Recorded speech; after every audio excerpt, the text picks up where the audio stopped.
ఆయన లోకేష్ గారు తెలుగుదేశం వాళ్ళు కూడా డబ్బాలు కొట్టుకుంటున్నారు. మేము 3 సవరణలు చేశాం, 3 సవరణలు చేశాం, వైఎస్ఆర్ కాంగ్రెస్ పార్టీ సవరణలు చేయలేదని. నేను అడుగుతున్నాను, నీ జబ్బలు తరుచుకునేటువంటి ఈ డాంబికాలు పోతున్నటువంటి ఈ డప్పు కొడుతున్నటువంటి నువ్వు చెప్పే సవరణ ఏంటో ఎవరికి తెలియదు. 3 సవరణలు అంటే అవి సవరణలు ఎవరికి తెలుసు? ఏం సవరణలు చేశావు? వక్ఫ్ బై యూజర్ అనే చట్ట సవరణని అది తొలగిస్తూ చేసినటువంటి దాన్ని నిలుపుదల చేశావా? వక్ఫ్ బోర్డులో సిఇఓ కింద అంటే ప్రభుత్వ అధికారి ముస్లిం కానోడు కూడా ఉండొచ్చు అని చెప్పి చేసినటువంటి సవరణని ఏమైనా ఆపావా? లేదా వక్ఫ్ బోర్డుల్లో ముస్లిములు కాను వాళ్ళు ఇద్దరు ఉండాలి అని చేసినటువంటి సవరణని ఏమన్నా ఆపావా? మరి ఇంకేం ఆపావు? అవి ఆపలేదు కదా. అవి ఆపినప్పుడు ఏం ఆపావు? ఏంటయ్యా అంటే సిగ్గు లేకుండానేమో అక్కడేమో ఓటేస్తారు బీజేపీకి.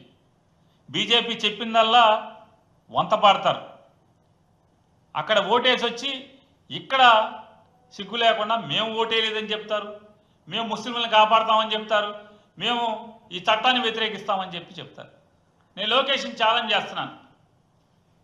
మీ నాన్నగారికి మీకు నిజంగా కలేజా ఉంటే 2 విషయాల్లో మేము చెప్పినట్టు చేయండి. మమతా బెనర్జీ చెప్పినట్టుగా నేను నా రాష్ట్రంలో వక్ఫ్ అమెండ్మెంట్ చట్టాన్ని అమలు చేయను అని చెప్పిన ఆవిడ అసెంబ్లీ తీర్మానం చేసేస్తాను, మీరు చేయండి.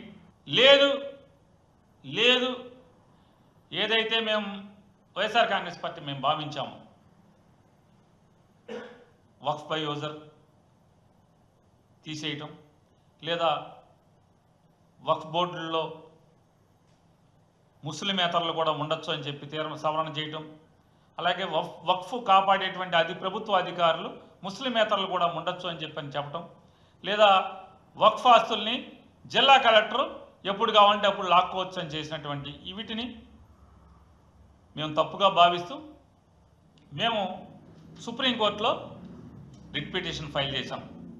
19575 ఆఫ్ 2025 మా రిట్ పిటిషన్ నంబర్ 19575 ఆఫ్ 2025 అనేటువంటి రిట్ పిటిషన్ని మేము కేంద్ర ప్రభుత్వానికి వ్యతిరేకంగా ఈ చట్ట సవరణకి వ్యతిరేకంగా మేము రిట్ పిటిషన్ దాఖలు చేశాం వైఎస్ఆర్ కాంగ్రెస్ పార్టీ.